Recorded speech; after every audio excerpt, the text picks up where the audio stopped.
because his parents and me and our friends and our families and pretty much everybody that is associated with this trial, this is where their energy is gone.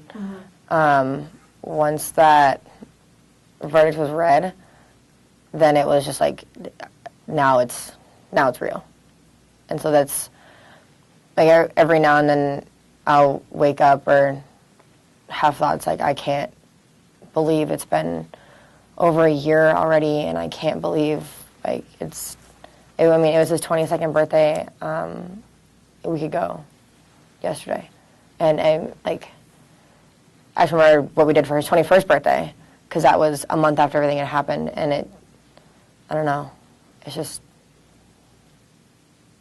it's weirder, I guess, now than it was a year. I don't know, my friends have, especially a couple of them, have a very distinct sense of humor, and Todd had the exact sense of humor, and it's very sarcastic, it's very, like, abrasive, but it's all fun, and especially when, because for the most part, we all go to school here in Boulder.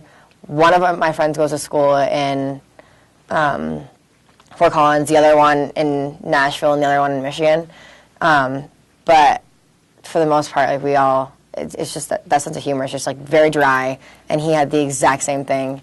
And I mean, it doesn't feel like it just feels like he's at school, which is the scary part. I mean, I'm pretty hot-headed to begin with, which is why everything went down the way it did, I suppose. But instead of me calming down, I think it's just got worse, which is not necessarily a good thing, because I told my roommate one day, like, I won't freak out on somebody, but I'll snap at someone and not mean to, and not mean it to be mean. But it just happens. Like, I'm just mad, I guess. I mean, I had emotional stress before trial, but seeing him and having to explain it to a group of people that I don't know, and hope they believe me, was probably like the most stressful part about it.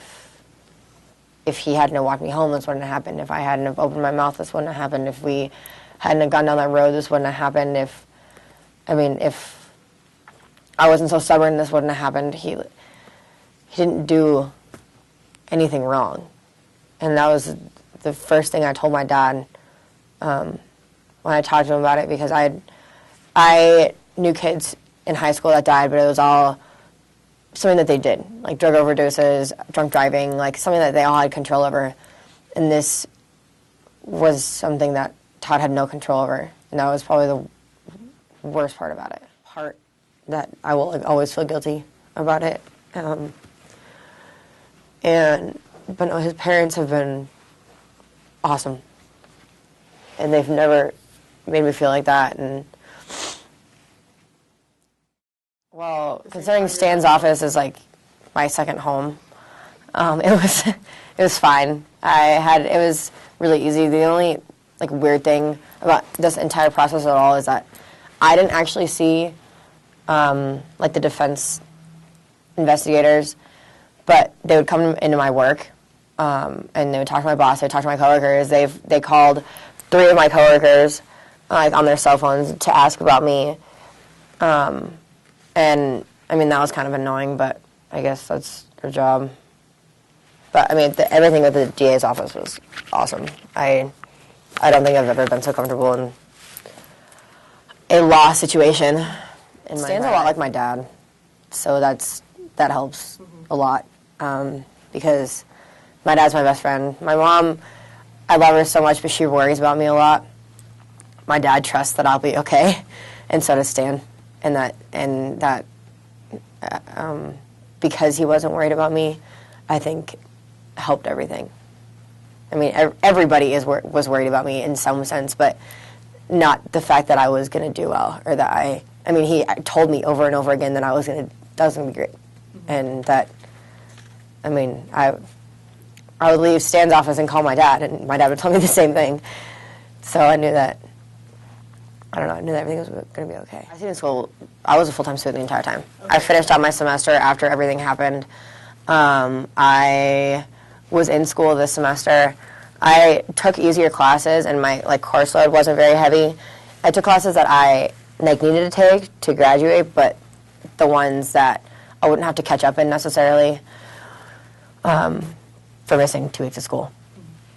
Because I did. I mean, I had the option to go to school that day, or the day the verdict was read, because we got out of court at 9, and I had all day.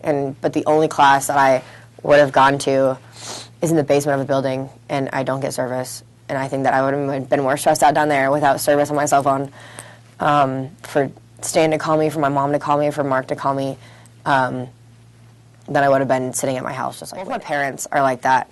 I mean, my mom is very, very, very independent, and that's where I get that. And my dad, I mean, I get my independentness from my mom. My dad's very playful, but very, very serious about the stuff that he needs to get done, and he's very good at it. The fact that that Todd's parents have been there for me, and that they allow me to be there for them, and I mean, it's like I have another set of parents. When I'm up there and I go out at night, he's Todd's dad is okay, well, call me when you get here, let me know if you're coming home, this and this and this and this, and I was okay, Dad, I promise.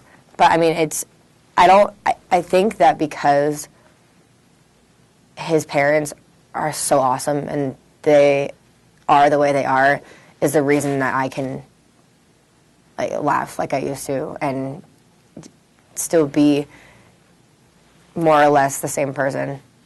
I mean, if I have to talk about it, I can call his dad and literally not have to worry about it, and not have to worry about what he thinks about me calling him. And I mean, I call his dad on Father's Day, or last Father's Day, just to say Happy Father's Day, because I mean, it's not weird, and it's Todd's sister said the most amazing thing, right after everything happened. She was we're not going to be the family that's staring at the empty chair on Christmas.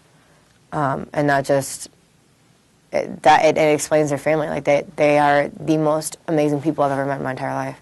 And without them, I couldn't have done this.